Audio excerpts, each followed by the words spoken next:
Olá, meus queridos amigos, muito bom dia!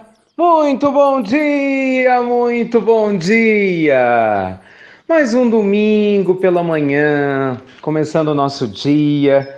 Que Deus continue te inspirando, te iluminando, te abençoando de uma maneira profunda. E que seu coração, lógico, possa estar receptivo, sua mente da mesma forma receptiva, essas sementes do Evangelho, né, meus amigos? Que sempre os dias nos reservam. Começando com muita alegria, mais uma pílula do nosso amado Evangelho de hoje. Meus amigos, quantas pessoas vocês conhecem que sofrem porque não agradam a todo mundo ao seu redor? Quantos sofrimentos, problemas de autoestima nós lidamos, no nosso dia a dia, porque por algum motivo a gente teima em querer ser, em agradar todo mundo, em ser aceito por todas as partes. Aprender a viver pelos seus próprios valores, indiscutivelmente, lógico, se esses valores são valores humanos, valores universais que visam bem, valores baseados, nos ensinamentos sagrados do Evangelho, sem dúvida alguma, meus amigos, esses valores nos guiarão perante águas tormentosas, momentos difíceis, nos guiarão de maneira segura para passar pelos desafios da vida, de maneira que a gente se sinta cada vez mais sólido, cada vez mais em paz, apesar das turbulências externas das opiniões dos outros. Ter a capacidade de acreditar realmente que Deus habita em nós, atua através de nós, nos liberta da ditadura da aceitação. Gente, falar sobre isso é muito importante.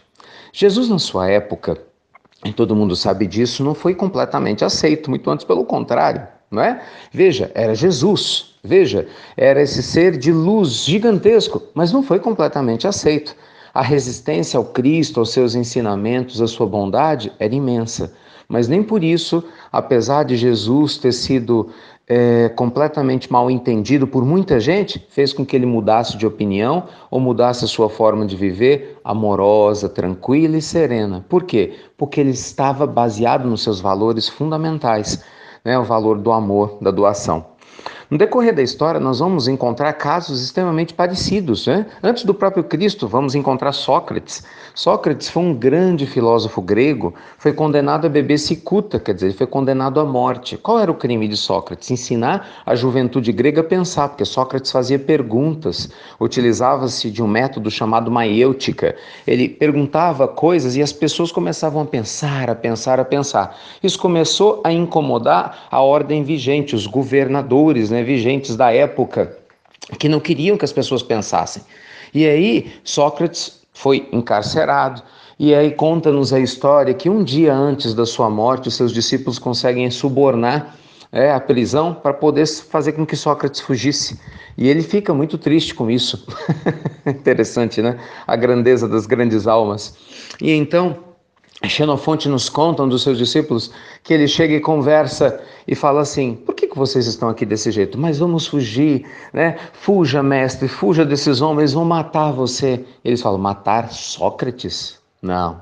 Que maus filósofos vós sois. Ninguém pode matar Sócrates. Pelo contrário, Sócrates não é esse corpo. Sócrates é uma essência, são os valores nos quais eu acredito e pelos quais eu tenho vivido. E ele não fugiu.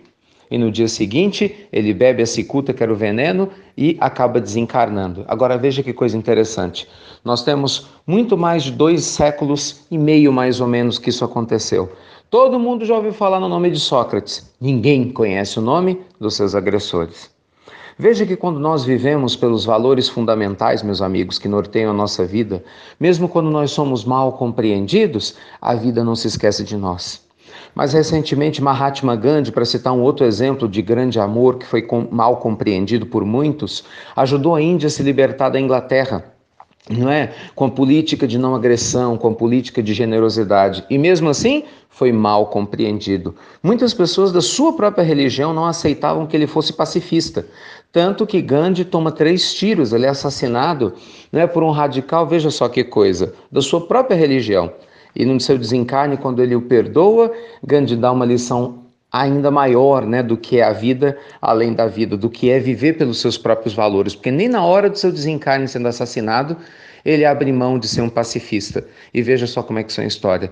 Se você não for um historiador, e se for, tem que ser dos bons, provavelmente você não sabe o nome do assassino de Gandhi, mas certamente muitos de nós já ouviu falar de Mahatma Gandhi. Então, meus amigos queridos, a nossa pílula do nosso amado Evangelho de hoje deseja que você pare de depender tanto de que seu marido diga que você é linda, né? De que sua esposa fale que você é maravilhoso, que seus pais digam que você é inteligente. Que a gente pare de buscar a aprovação do vizinho, do meio social que a gente vive e que nós comecemos a nos alinhar espiritualmente com os valores sagrados da nossa alma. Que passemos a viver a partir de uma maneira realmente equilibrada, sólida, que só o Evangelho e seus ensinamentos podem nos oferecer. Não importa o lugar do mundo que você esteja, a religião que você siga, não importa a sua visão da vida. Enquanto nós desejarmos viver em busca da aprovação alheia, infelizmente estaremos perdidos dentro de nós mesmos. É importante sim termos a humildade de ouvir a tudo, não é verdade? Para aprender, mas sempre tendo o bom senso do filtro divino. O filtro divino é: o que eu estou ouvindo me faz crescer espiritualmente? O que eu estou ouvindo ajuda a humanidade a crescer junto comigo? Aquele que está me falando algo que eu deveria fazer faz algo bem melhor do que o que eu tenho feito?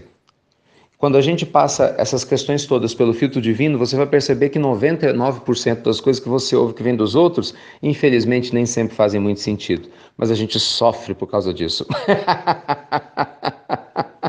Aí, isso explica muita coisa, né? Isso explica tanta gente perdida, comprando coisas que não precisa, não é? Para mostrar pra gente que não conhece o que não tem. Veja só que coisa, o ser humano que não é. Isso explica pessoas perdidas, se submetendo à carência, entrando em relacionamentos infundados que não tem o menor cabimento, só para não ficar sozinho, só para ter história para contar para os outros. Isso explica pessoas começando a entrar em vícios para poder fazer parte de um grupo social que está desequilibrado, que só está junto por causa de um vício. Entende? Não faz sentido, meus amigos. Vamos falar mal das outras pessoas porque o grupinho está reunido na festa de aniversário de alguém contando piada preconceituosa. Desculpa, mas isso não faz sentido para alguém que quer realmente ser uma grande alma, não é verdade? Então, nossa pílula do nosso amado Evangelho convida você a viver a partir de valores sólidos, verdadeiros, que vibrem pela harmonia universal. Liberte-se da ditadura da aceitação de todos e procure estar em harmonia com Deus, o único que nunca vai te decepcionar. Tá bom? Ótimo domingo para todos vocês. Deixa eu fazer um convite carinhoso e especial. Hoje à tarde teremos uma tarde maravilhosa, um seminário no Irmão Glacos de Belo Horizonte, ali na Henrique Corsex, a partir das 15 horas, sobre o Evangelho. Vai ser com certeza uma tarde linda, com muita abertura para a gente conversar, fazer perguntas. Se você puder, estiver na região de Belo Horizonte, sinta-se convidado em trazer sua família, seus amigos, para que possamos nos aprofundar um pouco mais, né, nos estudos do Evangelho. 15 horas, Irmão Glacos, em Belo Horizonte. É o de Betim, não, é o de Belo Horizonte, ali na Henrique Corsex. Tá bom? Luz e paz ao seu coração. Muito obrigado por compartilhar as pílulas do nosso amado Evangelho. E você já sabe, até breve, até muito, muito breve.